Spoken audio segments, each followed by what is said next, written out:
to scratch a point lead. Time to stick Alan Reinhardt on a big old jet airliner. He got a chance to head out to Julesburg, Colorado, and sit down with a man that's been around the NHRA for over 50 years.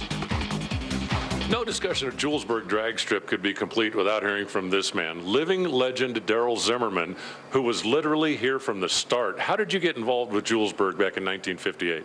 Well, I actually lived here in 1958. I'm just from Big Springs, Nebraska farm between here and Julesburg. And when I married my wife, Polly, why, she lives south of Julesburg. I live north of Julesburg at Big Springs. And so we met in the middle, and that's the reason we live in Julesburg and still do today. Did you ever imagine all those years ago that you would start a drag strip that would still be running here in 2014?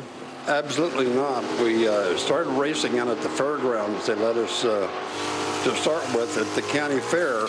We raced on the oval track, and I wound up and won that, and with my 51 Ford. And from that time on, what we did was raced on the road that went down through the county fairgrounds. But the cars was getting so fast that we formed a group at that time to start raising money. It was the Platte Valley Custom Club that we sold bonds. $10 a bond is what we sold them for, and wound up and built the drag strip out here at the airport. The county commissioners let us pave the runway because all they had was a gravel runway or a dirt runway out here at the airport. So we paved it, and when we're not drag racing, they could use it as the airport. And we opened in 17th and 18th of 1958 here at the drag strip. And we had the largest crowd, 3,800 people, and we had 267, I believe it was, or 65 entries at that first race. And I might add, we had 13 top fuel cars that came here to participate at the first race.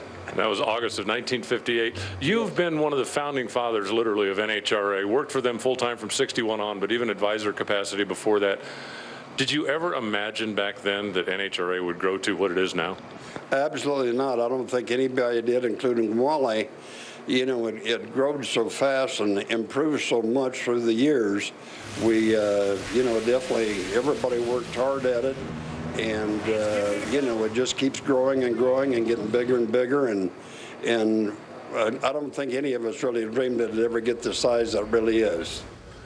The reason it got this big is because of gentlemen like that dedicating their lives to the NHRA. Much respect for my fellow Nebraskan who is in the Nebraska Motorsports Hall of Fame, Darell Zimmerman. And who is still married to his wife, Polly. That's cool.